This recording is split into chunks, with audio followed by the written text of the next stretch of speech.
نبات ميديا نبات ميديا نبات ميديا نبات ميديا نبات ميديا سلامت خاتتلتي نبات ميديا كما يكنيهم كما يعلقهم أبزز اللهم سلامن تعنا نعهم يكون نابلنا نلومون كم تلمود زتفل عليه تحسة هزلون مدبات كلنا شير لايك سبسكرايب ناقبرنا دما نزي يوتيوب channel أب معباي كل زكالنا هنقبر دقيمنا دقاقيمنا نسوع بغتا نابتلومي عدالين يزلنا مدب كنبلينا سناي مكتتال ኤርትራ መለስ ብቻውን የሸጣት ነው ምሎኔ ንገረ ለምን ህዝብ የመረጠው መንግስት አልነበረም መለስ ፓርላማ አልነበረም ተወካዮች ማለት ነው ህገ መንግስት አልነበረም እዝን ሰምዖ ዘለና አብዞ ዋነዚ ዕሱብ ወይ ድማ ጊላ ናይ አብየት ወድ በሻሻ ኮይኑ ዝሰርሕ ዘሎ ወድ ራያ ዝፍለጥ ቅድሚ ሕጂ ድማ ኣብ ኤውሮፓ ዝነበረ ብስም ኤርትራውያን ዕቁባ ሓቲቱ ዝነበረ ሕጂ ከዓ እንታይ ዝብለና ደሎ በቶም ኣሸቆልቱ ወይ ድማ ኣስራሕቱ ናይ ኣብየት ወዲ በሻሻ ኣብ ቅድሚ ሕጂ ዝነበረ ስርዓት ናይ ኢትዮጵያ ብሕወሓት ዝምራሕ ሕግን ስርዓትን ስለ ዘይነበረ ፓርላማ እውን ስለ ዘይነበረ ሕወሓት ንሻዕብያ ወይ ድማ ብዓብዩ ንኤርትራ ኣሕሊፉ ሂብዋ ብምባል ብኣሸቆልቱ ዝተዋህቦ ትእዛዛት ወይ ድማ ሓበሬታታት ክዛረብ ከም ዘለዎ ነጊሮሞ ተዛሪቡ ድማ ኣምሳያ ናይዚ ዘገልገሎ ናይዚ ዝተዓሰቦ ናይዚ ከምዚ ኢሉ ዝተዛረቦ ድማ ንኸብዱ መዐንገል ዝኸውን ቁርቁራቦ ከም ዝወሃቦ ርዱእ ነገሪ ወይ ድማ ፍሉጥ ነገሪ እንተቲ ብዛዕባ ኤርትራ ሕወሓት ይነፂልዋ ትብሎ ዘለኻ ብዓብዩ ነታ ሕወሓት ትበሃል ዘላ ውድብ ኣብ ዝሓለፈ እዋናት ናይ ቃልሲ እዋናት ናብ ኣዲስ ኣበባ ክትኣቱን ንኢትዮጵያ ክትቆፃፀርን ኣብ ስልጣን ንክትይብን ሙሉእ ድጋፍ ወይ ድማ መስዋእቲ ዝኸፈለ ኣሎ እንተዳ ኮይኑ ህዝቢ ኤርትራ ብዓብዩ ድማ ሻዕብያ ህዝባዊ ግንባር እዩ ካልእ ታሪክ የለን እዚ ተሓቂ ነዚ ድማ ዕረና ጣዕመካ ወሓጦ ብዛዕባ ናይ ኤርትራውያን ዝምልከት እንድሕር ኮይኑ ግን ምስሊ ኣብ እዋን ናፅነት ዝነበረ ሕፅር ዝበለት ቪድዮ ክነምፃልካ ኢና ተኸታተሎ 24 ግንቦት ናፅነቱ ብቁልፅሙ ጨቢጡ ጅግና ህዝባዊ ሰራዊት ሓርነት ኤርትራ ኣስመራ ኣትዩ ምስጢር ዓወትና ፅንዓትን ተወፋይነትን ህዝብና ምዃኑ ብዘየማት መንገዲ ተረጋጊፁ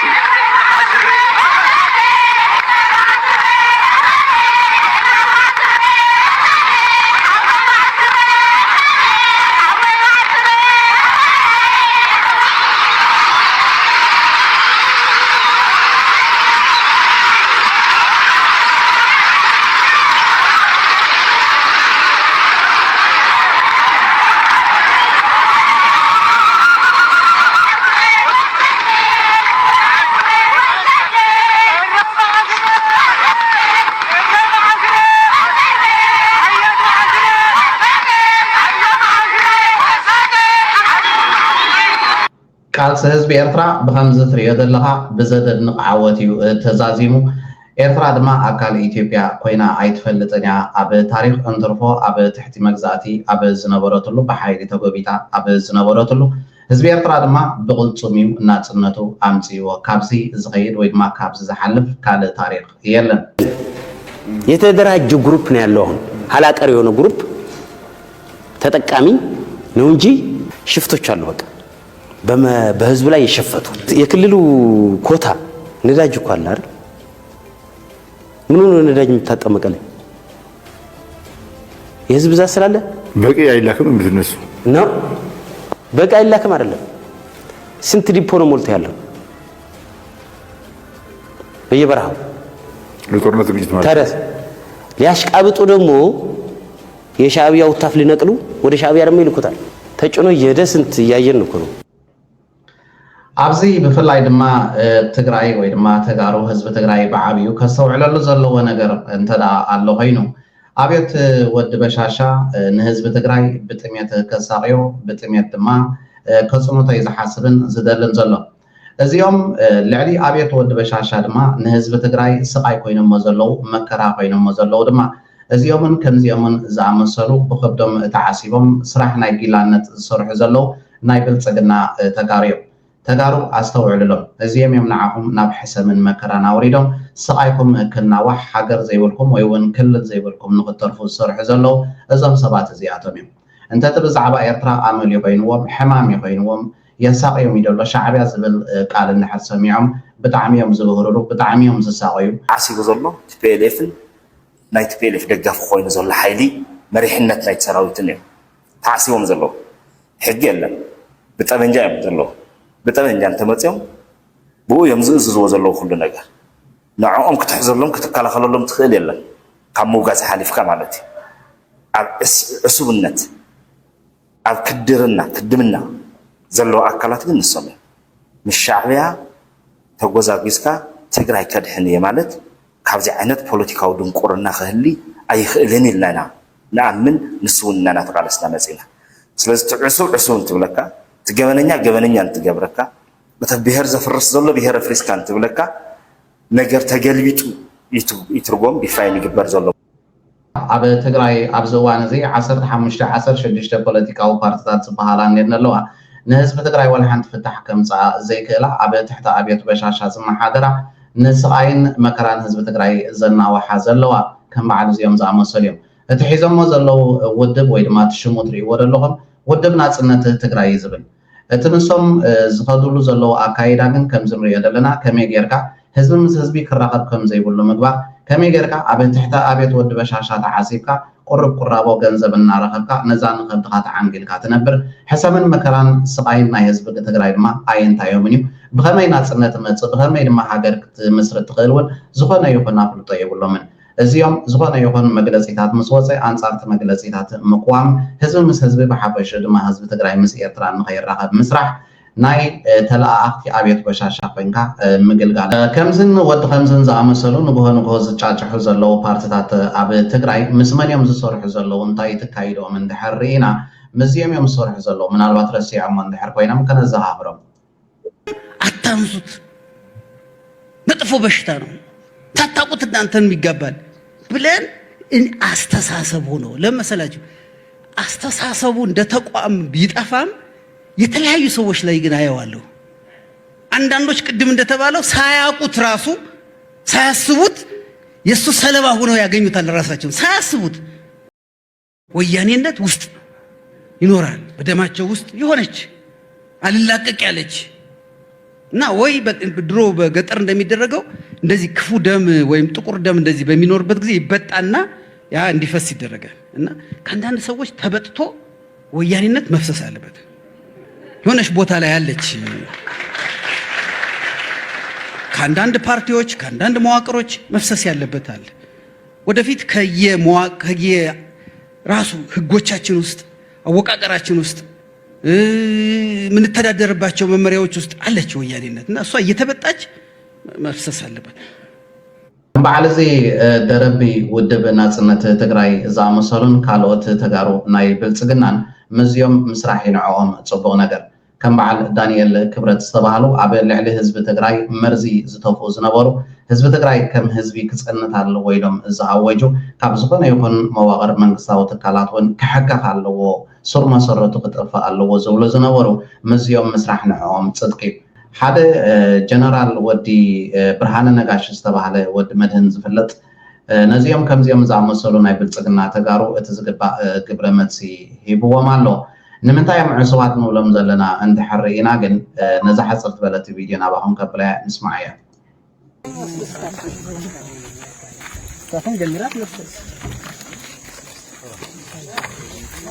እዚኦም እዮም ብስም ሓይሊ ሰላም ናይ ትግራይ ተባሂሎም ኣብ ክልል ዓፋር ብኣብየት ወዲ በሻሻ ከም ትሪእዎም ዘለኹም ደመወዝ እናተኸፍሉ ኣሽሓት ብር እናተኸፍሉ ተቃለሱ ንህዝብኩም ኣጥፍኡ ብረት ዕጥቁ ሰብ ቅተሉ ነቲ ህዝቢ ሰላሙ ዝረብዎ ህዝቢ ትግራይ እቲ ተመዛቢሉ ዘሎ ብፍላይ ድማ መሬተይ ከይብል ናብ ቦትኡ ንኸይምለስ ዝስርሑ እናበሉ ከምዚ ገይሮም ይዕጥቅዎምን ከምዚ ገይሮም ድማ ነቲ ህዝቢ ነንሕድሕዱ ብኩናት ሓድሕድ ከም ዝጣባእን ከም ዝባልዓን ዝገብሩ ዘለው እዚኦም እዮም ነዚኦም እዮም ዝድግፉ ደለው ምዚኦም እዮም ዝኸዱ ደለው ብከምዚ ኢና ድማ ዕሱባት እዮም እዚኦም ተቃለስቲ ይኮኑን ንብሎም ዘለና እዚኦም እዮም በዚ ምክንያት እዚና ድማ ብፍላይ ከም በዓል እዚ ውድብ ናፅነት ትግራይ ዝኣመሰሉ ንጎ ዝጫጭሑ ዘለው ውድባት ኣባላት ናይ እዚኣቶም እዮም ምዚኦም ተሓባቢሮም ዝሰርሑ እዮም እዚኦም ከዓ ብስም ሓይሊ ትግራይ ወይ ድማ ሓይሊ ሰላም ትግራይ ተባሂሎም ኣብ ዓፋር ብኣብየት ወዲ በሻሻ ዝምርሑን ዝምወሉን ዝዕጠቑን ዘለው እዮም እዚ ዝገብሮ ዘሎ ስራሓት ብኣብየት ወዲ በሻሻ ግብረ ሽበራዊ ስራሓት እዩ ምክንያቱ ብገንዘብ ዓሲቡ ወርሓዊ ደሞዝ እናኸፈለ ብረት ዕጢቑ ሰብ ክቐትሉን ህዝቢ ክርብሹን ዝገብር ዘሎ ስለዝኾነ በዚ መንፅር ኢና ድማ ግብረ ሽበራውያን እዮም ንብሎም እቲ ብተደጋጋሚ ኣብ ልዕሊ ኤርትራ ዝዛረብዎ ዘረባታት ድማ ካብ ናቶም ልሳን ዝወፅእ ኣይኮነን መጋበርያ ስለ ዘለው ድማ ብኣብየት ወዲ በሻሻ ዝወሃቦም መምርሒታት ከም በዓል እዚ ወዲ ራያ ዝኣመሰሉ ከዓ ክንዛረቡ ሰሚዕና እዮም ምክንያቱ እዚ እንተዛ ዘይተዛሪቦም ከምዚ እንተዳ ዘይኢሎም ዝኾነ ይኹን ደሞዝ ዝኾነ ይኹን ወርሓዊ መሃያ ዝወርዶም የብሎም ምን ከምዚኦምን ዝኣመሰሉ ዕሱባት ሓደ ሜጀር ጀነራል ብርሃነ ነጋሽ ወዲ መድህን ዝተባሃለ ግብረ መልሲ ሂብዎም ኣሎ መን እቲ ዕሱብ መን ብዛዕባ ህዝቢ ትግራይ ዝሓስብ ዘሎ ከዓ ግብረ መልሲ ሂብዎም ኣሎ ሞ ናብኡ ከብለኩም ጽምዶ ዝብል መቋመን ነቲ ጽምዶ ከም ዓብዪ ጌጋ ወሲድካ መፍርራሕን መፅላምን ብጣዕሚ ሰፊሕ እዩ እዚ መንግስቲ እዚ ፅንተት ዝዓደመን ዝመርሐን ኣየኦም ኮይኑ ከም ለማዲ እንስሳ ተፀጊዖም ኣብኡ ኮይኖም እናሰርሑስ ብዛዕባ ህዝቢ ንህዝቢ ርክብ ምስ ጎረባብቲ ዓድታት ይሕመሞም وحفرت كو يدلي حد جزء حزم سوات اليوم لما عدا انساهم زخف انا فرحان بس عندي عم بس هاكوي لما ديو نمجو زبوسم ما يلمد مخناتهم نو انت تقعوا الشغاز وصل زي اللي بصبحيتو بقى نو يصبى يدرزو يقلو يلمد زيومون كم يوم كاينهم لما عدا انسسا كاينهم بقى بجاتي مجاتلهم كل نجار معرار يلم صارت تجراي وفرو صارت تجراي الزارو نتجراي كدحن زخل يقاوم كانت قوم يولم نتجراي زدحن من جد انتريو يقاوموا مش بيبي خوينكاس بزعبا من السودان مسنا محرا حزبي مسنا إرترا زقبر ركب تغنى حزب اللي يزلق صح زركب ولا ودم منقسم ودم انت زقبرون مورالي يبلم نتكو فرار هنا كزارون محفرين كحفر الله نحنا بقادلينا زلنا تقادلتينا تقادلت دما موات أصونا رئينا مزمسلنا كنحبر قبوهم معناتهم زي تصمدو استراتيجي تصمدو استراتيجية الرأيان على ما نزلنا نصامدو نتحاورو متحوار مالت اندي تصمدو النبلو تاكتيكال دما ني غزياوي نسبعه نودا ويز توسنه سغونت مخاد توسنه دغف نمغبار سلطان محزنات ونالو كلهم زيهم كنتقم لمينا كلهم زيهم متقام دما تخكلنا ايو اتم سم زحرقت وزلو منوري بطعمي زي لمدى انسسا خوينهم يبزخر زلو نسام يبن بازا وعوعوا هو قال لي مسانا نهالو نتصم دون زدولي زنور السبات يم قال لي قدم تقادل تخوينا نهالنا افتي تصمدوس تواسعت زنور السبات يم حزي نسام الدسابة خفص لزولو وي نسام الدياسبورا سلزلو ابز ميدا زلو حزبي نزم الحوار زي انتدلين انت تحوابرنس وانجلقن صدق فريد كامل لها ميجر جنرال برهان نقاش ودي مدهن عصبات المهانم بتدقاقامون نزارة بولو زرباتاتي حجون تتصمدو عب تقراي ترايز تحاطري عب كللاتنا ايتيوبيا ترايز تحاطري زي كونه مس قرابة هاقرات كي ترفي بتصبغ زغل زلزلو نعوز ملكات حسر زبادت فيديو اللهنا ناوها بلوكمي نكتاثرلو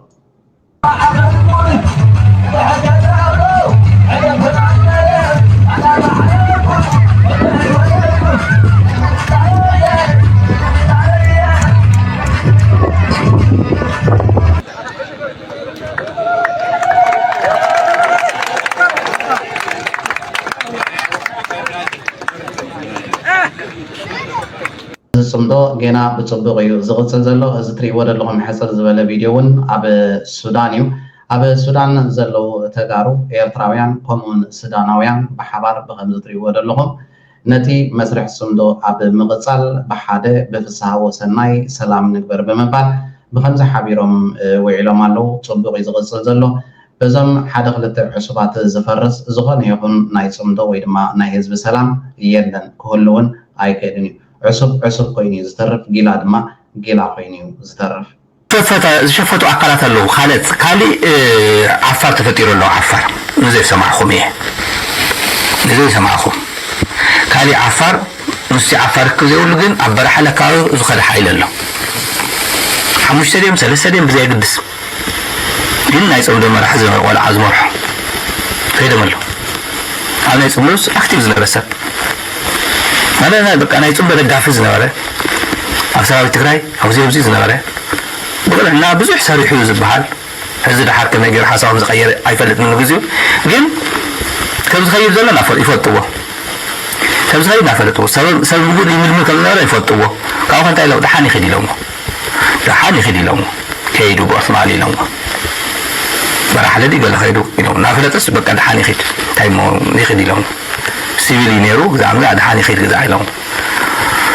سلذي من كون تلا يتحس قالت انت ناوي زخيب نلاكيش اللي يبرحل زخيب اتزغرم ግን ነዚ ሁሉ እናፈለጡ ከለው እዚ ሁሉ እናተገብረ ከለው ኣብ ትግራይ ስቂሎም ይሪእዎም መገዲ ሂብዎም ይሕልፍዎም ብምዃኑ እንታይ ድማ ዘርእየካ ሕግን ስርዓትን ኣብ ክልል ትግራይ ኣብ ዝእዋን እዚ ትሕቲ ዜሮ ወሪዱ ከም ዘሎ ኢኻ ክትዕዘብ ዝኾነ ይኹን ሓይሊ ዝኾነ ይኹን ውልቀ ሰብ ብረት ሒዙ ናብ ክልላት ከይዱ ይሽፍጥ ንስቃይን መከራን ህዝቢ ትግራይ ድማ የጋድድ حافشو كل سب كرد زلوا نسقاين مكران حزب تግራይ لعلي ابيت ود بشاشا ወይ ድማ ብልጽግና ስቃዩ ዘናው ሕዘለው ባዕሎም ናይ ብልጽግና ተጋሪዮም ብርሃኑ ጁላ ድረስ የመከላከያ አዛዥ አጠቃላይ እስከ ብርሃኑ ጁላ ድረስ አደረሱን ማለት ነው። የኛ ጓዶች ቦርድ የወጡት ጎድ ችግር ላይ ናቸው ያሉት። እኔ በራሴ አይደለም ችግር ነው ሚዲያ ላይ ወጥቶ እያለቀሱ ነው። በጣም ችግር ነው ያሉት። መጀመሪያ ወደ መከላከያ ስንገባ እንደ እንቁላል ነበር እንደዚህ አንከባክበውን ይዞን እዛ ውስጥ መከቱን። ከዛ ለአገርን ታግላለን ብለን ሄደን ታግለን ከተጎዳን በኋላ ወደ ሰፈራችን ስንመለስ እንደ ውሻ እየተቆጠረን ነው ማለት ነው። ወይም ሌባ ሆነ እየሰረክ የተመታ እየዘረፍክ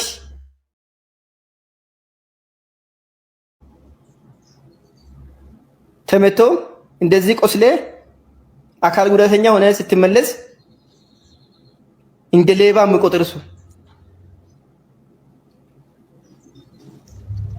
ዞን ላይ ስትል እንደዛ በቃ ሆነ እንደ ጠላት ነው የምትታየው። አንተ እንደ ጠላት ማንም ሰው ቼክ አያርግም ማለት ነው።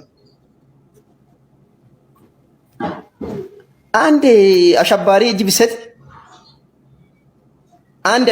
ቢሰጥ ማኪና ይሰጣል፣ እሱ ቤት ተሰርቶ ቢላ ቤት ይሰጣል። እዚ ዛረብ ዘሎ መንእሰይ ህሉ ኩነታት ወተሃደር ወይ ድማ ኣብ ትሕቲ ኣብየቱ በሻሻ ዘሎ ሰራዊት ናይ ኢትዮጵያ ብዛዕባኡ ዝምልከት እዩ ዝዛረብ ዘሎ። እንታይ ዝብል ዘሎ መጀመርያ ናብ ውትድርና ክእትውና ከለው ብጣዕሚ እዮም ዝከናኸኑና፣ ብጣዕሚ እዮም ፅቡቅ ዝቕበሉና፣ ከም እንቋቑሖም ዝከናኸኑና ከይንስበር ኢሉ ዝገልፆም ዘሎ። እንተኾነ ግን ናብ ኩናት ምስ እተውና ናብ ሓዊ ምስ ኣተና ኣብኡ ምስ ጠወስና ግን ተመሊሶም ከም ከልቢ እዮም ዝርኢና። ክብረት ዝበሃል ይብልና ኩሉ ግዜ ድማ ሕሱራት ኢና። ምስ ስንክልናና ድማ ከም ሰረቕትን ከም ፀላእትን ኢና ንርአ። እንድሕር ዳ ሰንኪልና እንተዳ ዝኾነ ነገር ሓደጋ ኣጋጢምና በቃ ንሕና ፀላእት ኢና፣ ንሕና ሰረቕቲ ኢና፣ ንሕና ኣሃልብ ኢና ንዕኦም ትርጉም ዘለና ኣይኮነን። እቲ ዘሕዝነካ ግን ንህዝቢ ዝቐትሉ ዝነበሩ ንህዝቢ ዝዕምፁ ዝነበሩ ኣሸበርቲ ግን ብሙሉኦም ናብ ኣብየት በሻሻ ናብ ዝተመለስሉ ሰዓት ኩሉ ግዜ ማኪና ይወሃቦም፣ ገዛ ይወሃቦም እናበለዩ እቲ እዋናዊ ኩነታት ውትድርና ኣብ ኢትዮጵያ ዘሎ ኣብ ትሕቲ ስርዓት ኣብየት በሻሻ ዘሎ ሓቀኛ ምስሊ ገሊፅዎ ዘሎ እዚ ወተሃደር።